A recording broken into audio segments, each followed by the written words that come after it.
Guys, medyo sad ako ngayon kasi may sakit ako. And guys, hindi muna ako makakapag-vlog ng ilang days kasi may lagnat po ako at nagpatas nga po pala ako. Hindi po ako umiyak, guys.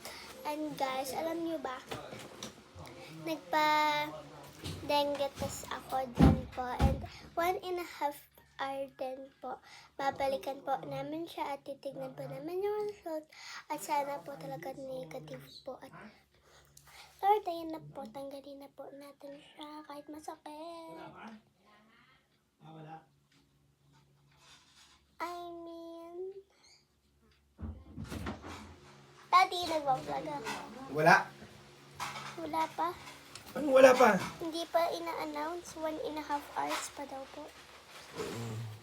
Yeah. Sakit. Should be. So, natanggal ko na kasi mas masakit siya kapag naka-ticket. Nangangali ako. So, yan. It's not hurt. You know? Yan, pwede ko na. Opo.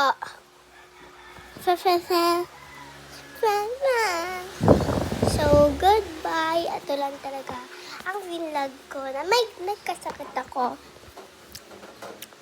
And support me. Bye.